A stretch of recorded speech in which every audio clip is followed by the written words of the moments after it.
Hello, everybody. Thank you so much for your support of Indie Agency News. And let's meet an indie agency. We're going to Richmond, Virginia. I just noticed in my background there's like a crane, right, that you can see right behind Big Pink. That's what we call that building. It's the U.S. Bank building. Sorry, I just turned this into Portland, and Dustin had lived in Portland for a minute. So that's what we call a professional segue. But we go to Richmond, Virginia, the Commonwealth. You are our first Richmond members, by the way. Oh, so thank you for that. Yeah, that's great. So our names are reversed. What? Wait, yeah. Did I get that wrong again? Mm-hmm. All right, hold on. Let's see. God, hold on.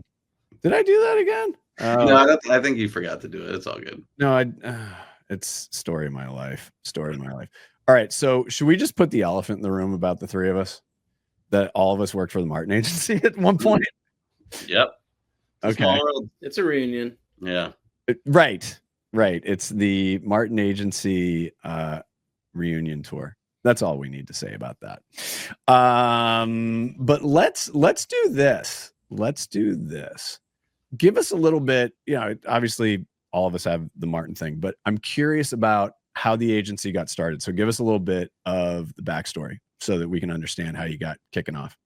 Yeah. So speaking of the Martin Agency, that's where Dustin and I met. We were both creatives there, and we started teaming up with each other. We developed a connection over wry sense of humor and 90s hip hop. I laid that into working on creative for Geico and Oreo and other wireless brands. Oh my God.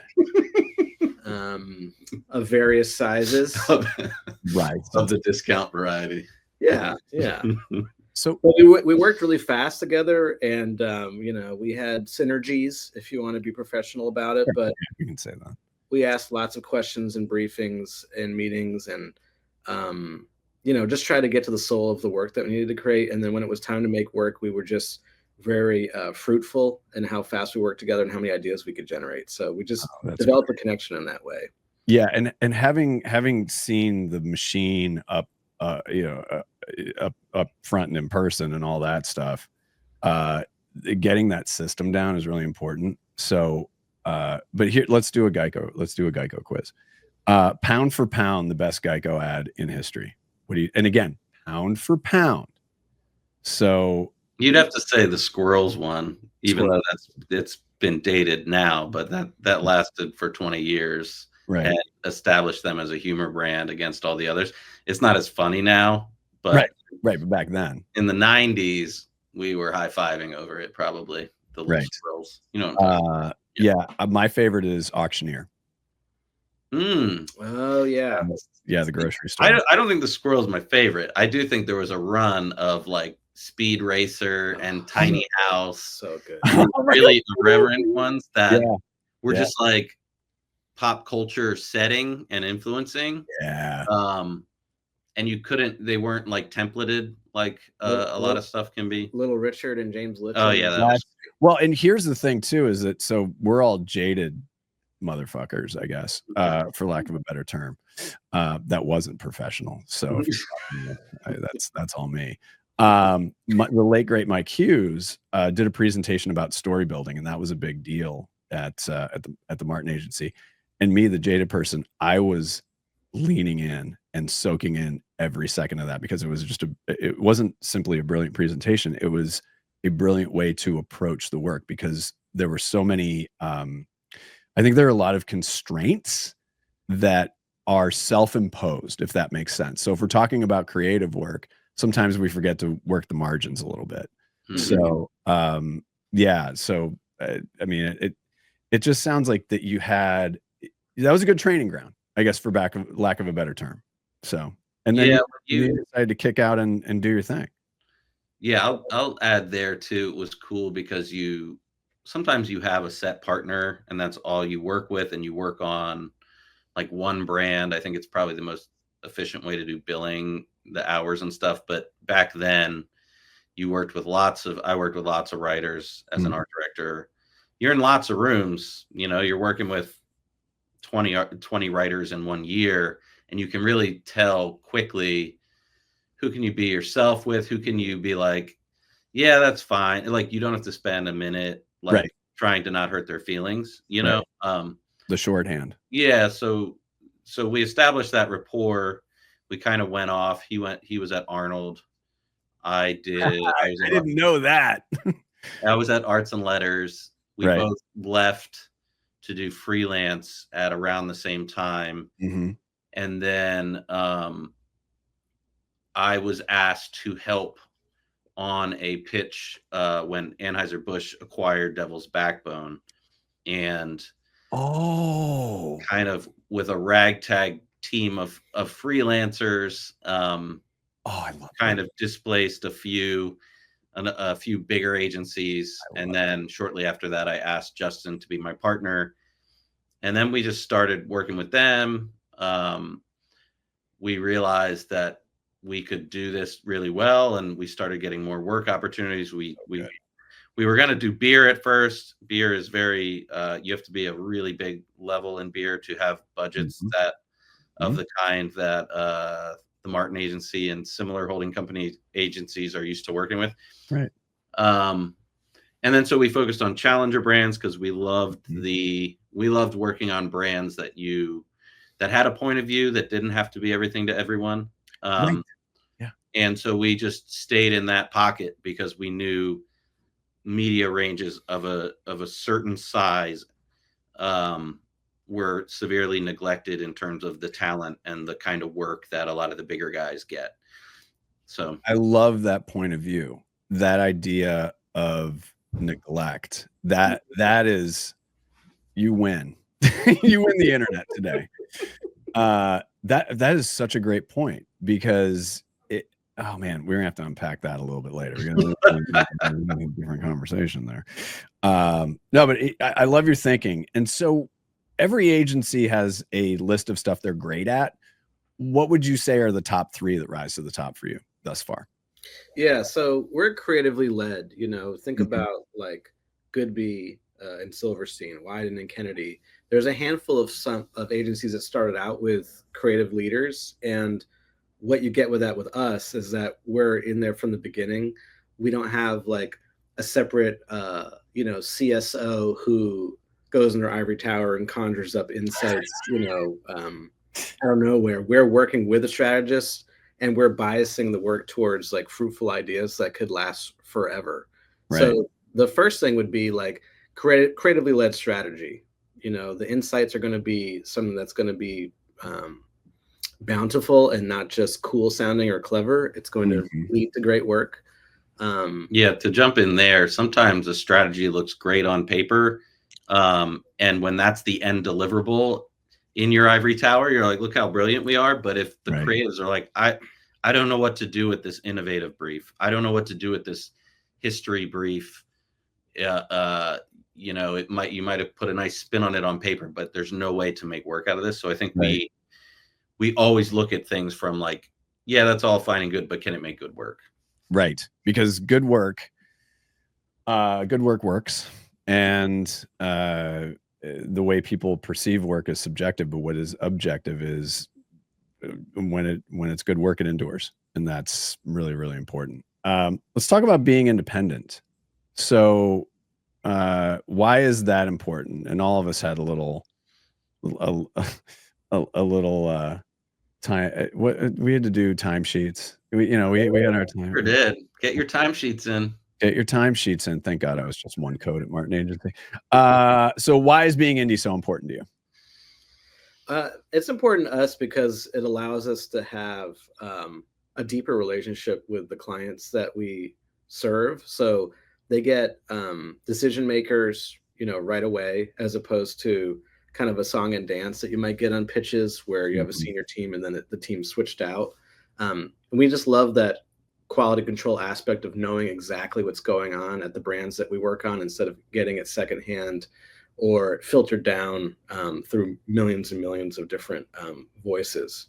So just the closeness to the work is really great for us because it allows the work to be a lot more on point with what the client wants, and also like we're closer with the clients as well. We're a lot more embedded within them, and there's not as many like chessboard kind of decisions that are made for meetings and such. Yeah, sometimes this isn't all of the holding company agencies, but when it's very media driven, you get a bunch of boxes to fill in as a creative team because you're really downstream and this work's launching, so you got to make it. But what if those boxes were the wrong boxes for this brand at this particular time, right? So I think so if you like for Duke's mayonnaise, we didn't want a box's top-down approach because that's what their number one competitor Hellman's does. So it's like, how do we create an event? How do we own tomatoes in the summertime? How do we make that something? And that sometimes doesn't happen if it's like, we need this out the door right now, and you have to hit this this KPI, right? So I think being able to break and invent processes as we go, just because they feel right, as opposed to, well, that's just not what was lined up originally. So again, that getting away from the rigidity. So this is a little oldie but goodie.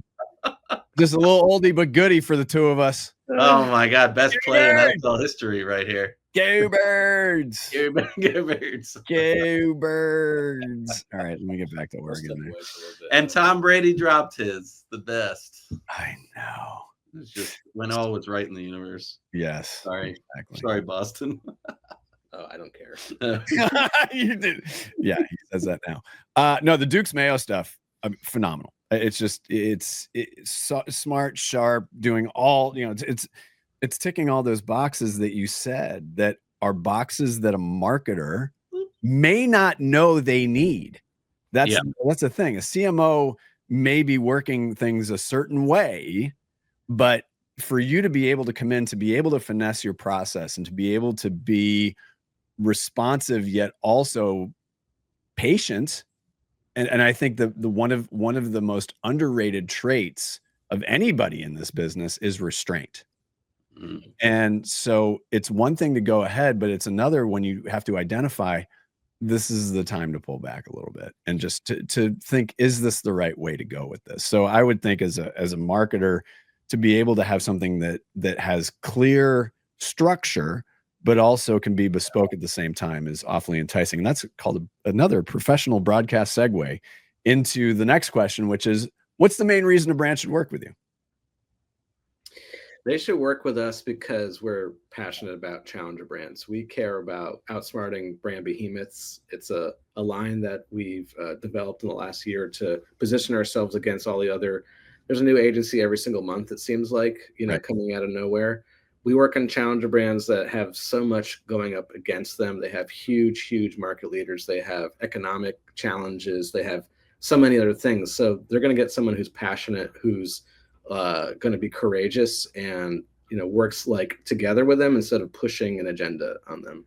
I'd also add, which kind of sounds like our name or comes from our name, Familiar Creatures, is we try and be approachable, because I think we realized early on that a lot of places with a high bar also have like big egos, and we try to not do that because a lot of clients are super smart and under staffed and do the best. So we look at our role as to help them and make them look awesome, as opposed to intimidate them with our brilliance or something like that, right?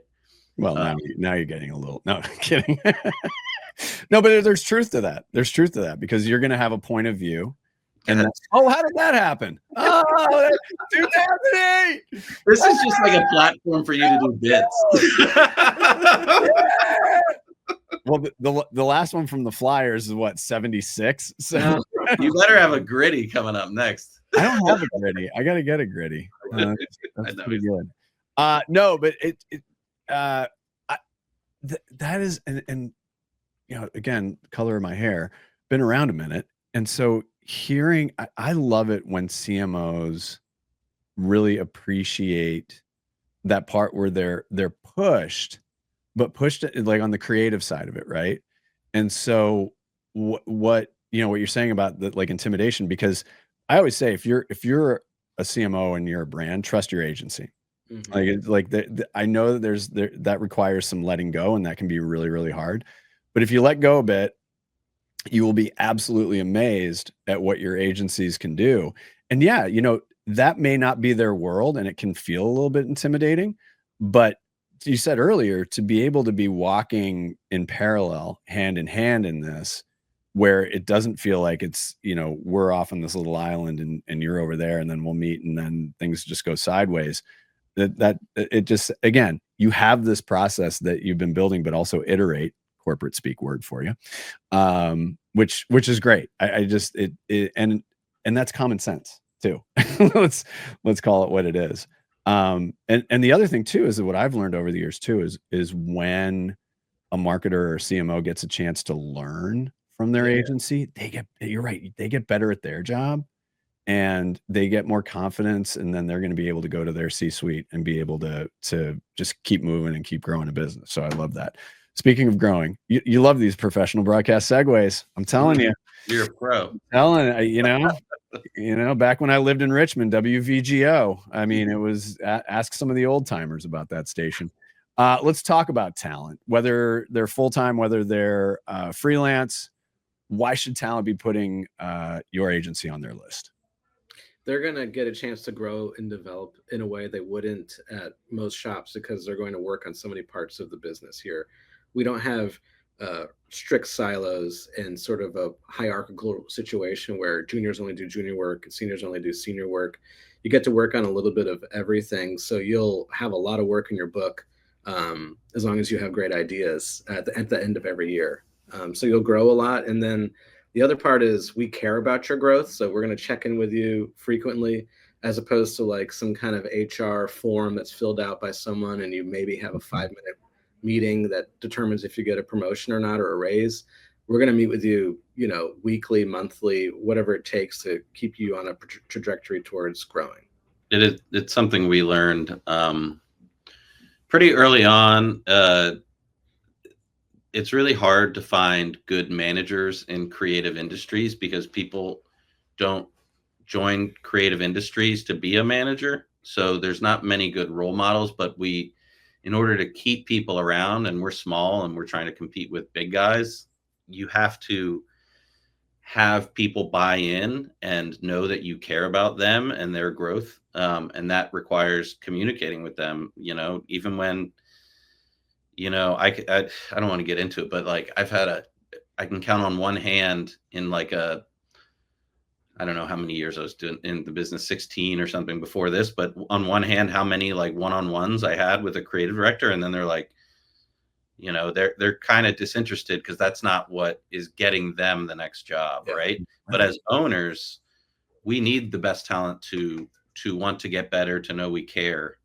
So we've really tried to push ourselves and grow in that area because it's a whole other hat as opposed to like executing or creative or something like that. It's like, no, be a good manager. Like it's hard to do. We love to read books. Our bookshelf here is always swelling, and we've read lots of books about leading organizations and management and stuff like that. It goes in with other things that we read, but that's what we didn't feel like our CDs were doing ever. It was almost like slightly adversarial relationship because you could be taking away an opportunity from them.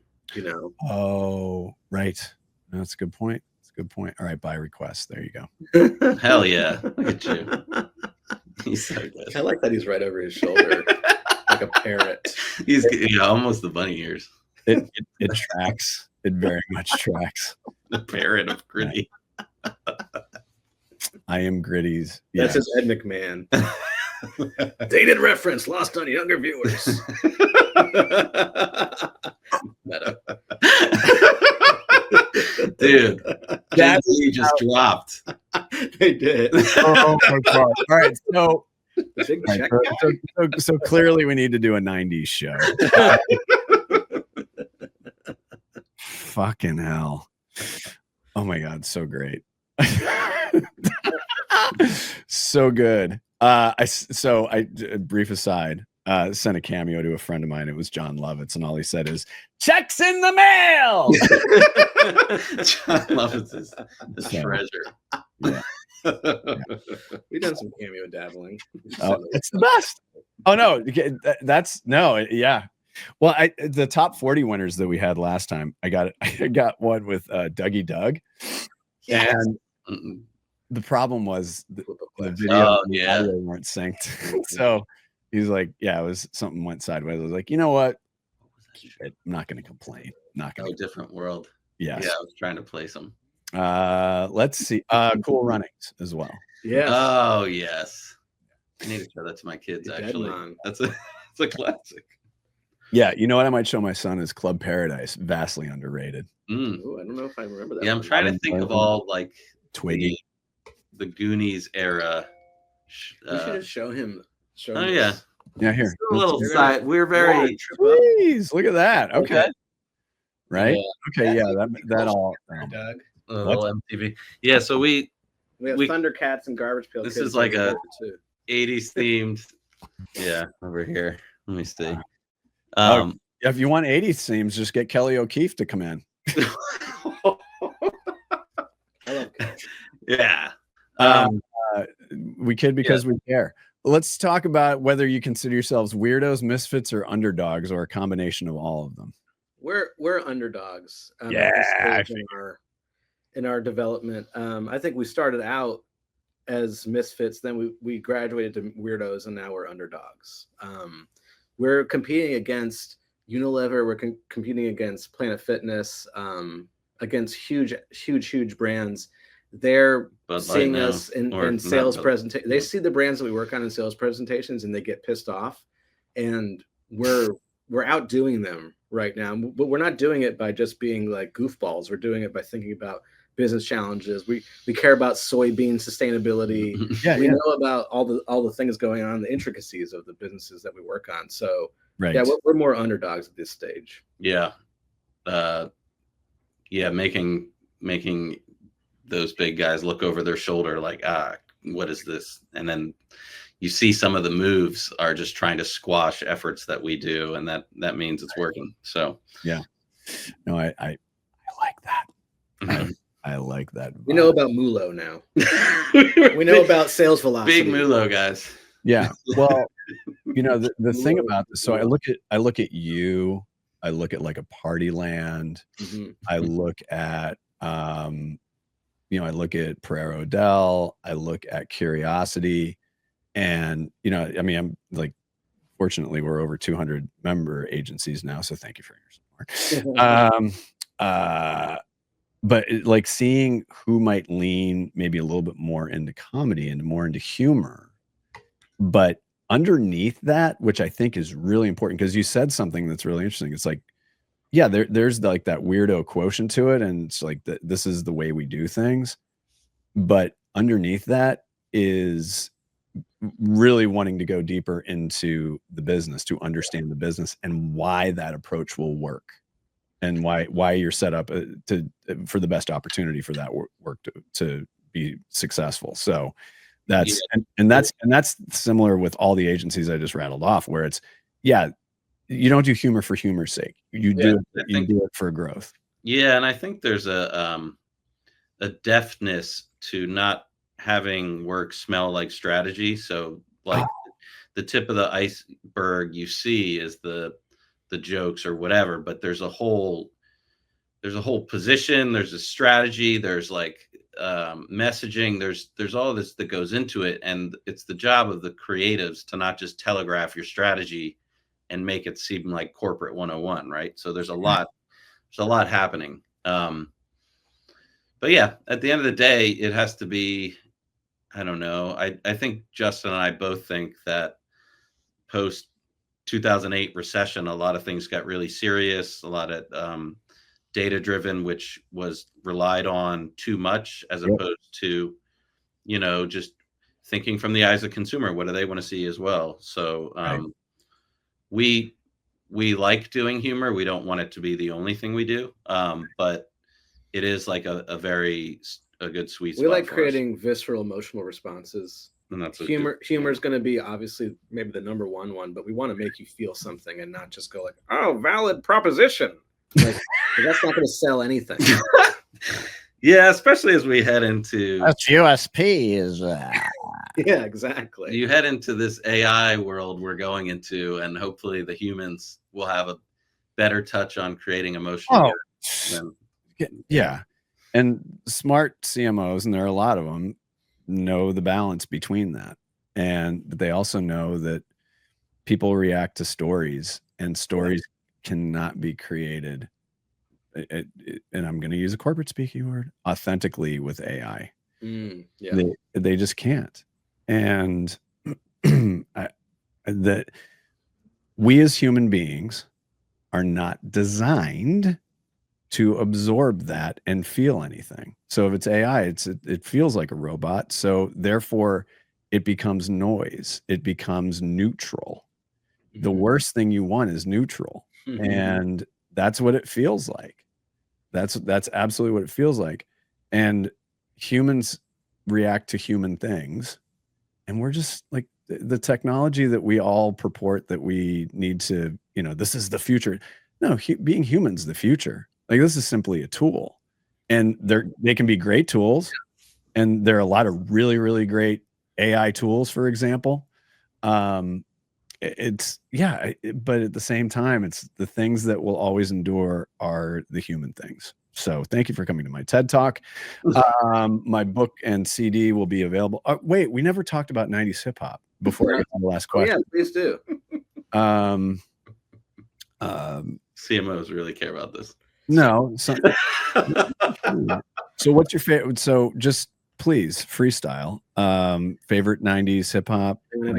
No. What did you connect on? What were the songs? I remember on Fridays, for some reason, I would just be like, it's Hip Hop Fridays. And I found just the fact that it was Friday made me feel justified in playing music out loud, not in my headphones.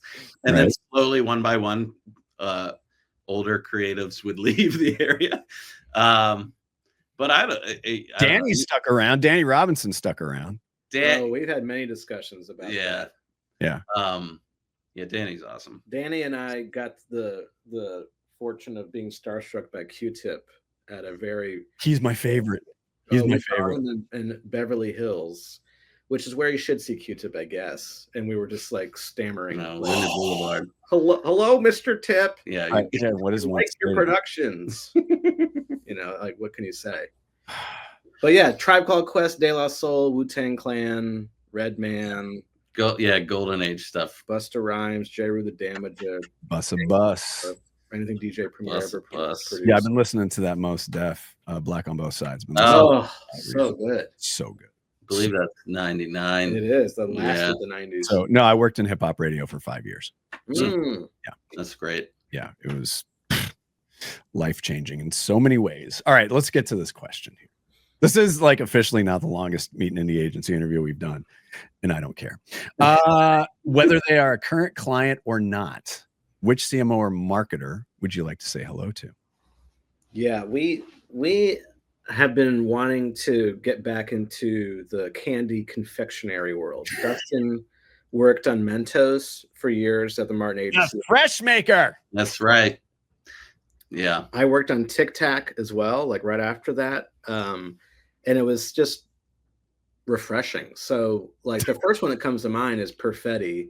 Perfetti is the Italian, confectionery company that owns Mentos and Airheads, Chupa Chups, and a few others. So shout out to our friends there, Craig and others.